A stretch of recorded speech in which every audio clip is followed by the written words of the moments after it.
That's me, a journalist trying to get in touch with yet another new breed of scammers, the fake property agent. Over the past few weeks, we've been trying to expose how these scammers work. Let's try another one. Let's try the next one. Let's try again. Try another one. It's very frustrating. And understand just how much damage they cause their victims. We can actually see the actual spot. That is exactly where I was waiting. I was sitting there with my luggage. And then I wait for like another hour. I think I really got scammed. We did like a pan shot of the entire place and he was in the video. Masa tu kakak I terus transfer. Diorang pun dah kemas-kemas nak pindah. Tapi I cannot reach the number. I check his number on Truecaller and the result was property scammer. That's why I feel like I'm so stupid. Scammers are syndicates, so they are quite sophisticated. We do see a rise in rental scams. People across the region are losing billions of ringgit to online scams. So in a market full of lies, how do you find your dream home without things turning into a nightmare?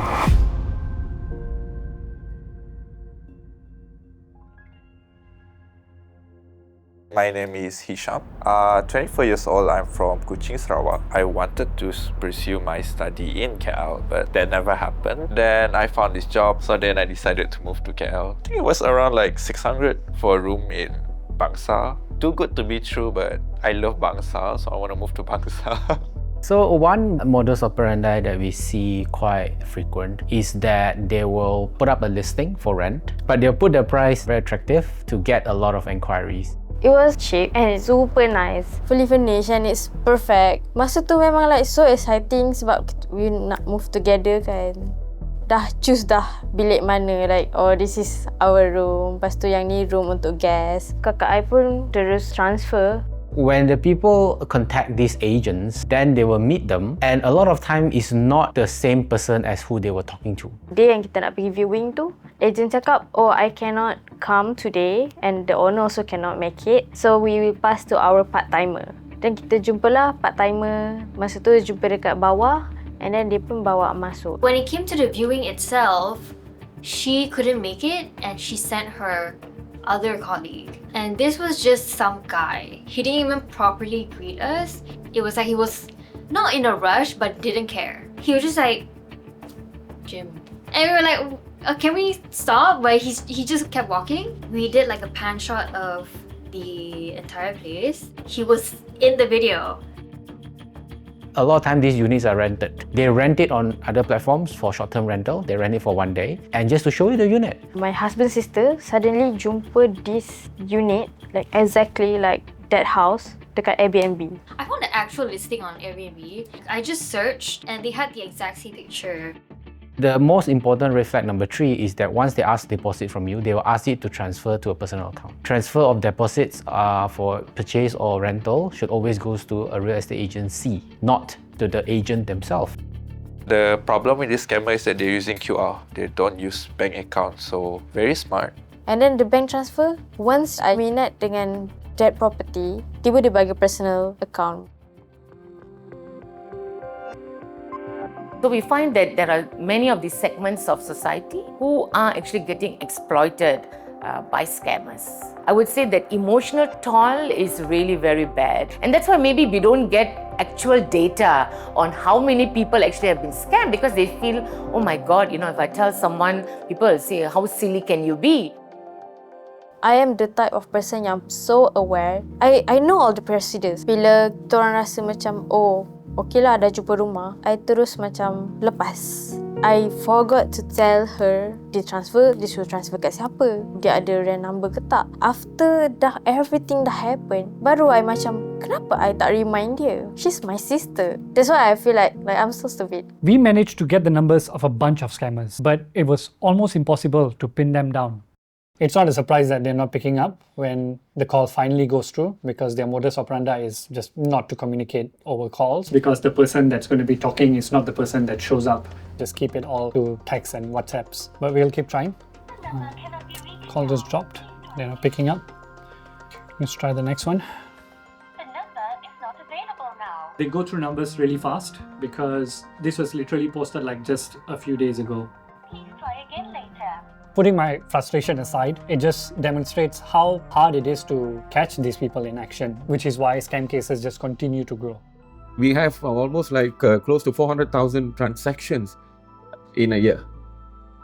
There's a lot of sale of properties which are done by people who are not registered with the board. They may not know the existence of a board, they may not know the existence of registered estate agents and why it is important to deal with registered estate agents. You see, board has got this sort of card. Now there is a QR code. Whenever the person actually displays or shows this card to a member of the public, it connects to our website and the information of that person will then appear. So immediately the person can be verified. There's no official data specifically on property scams, but online scams in general cost Malaysia 1.6 billion ringgit in 2024 alone, and that number is expected to rise. With technology on their side, these scammers can be extremely hard to expose. So PropertyGuru is trying something else, verifying legit real estate agents and empowering the public.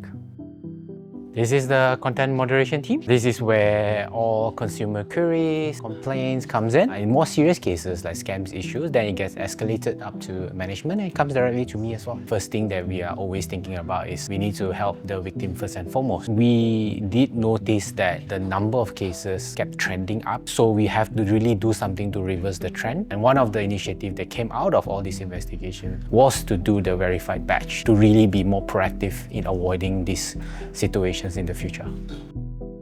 At this stage only we check whether this license number is valid, meaning and still active on LPEPH.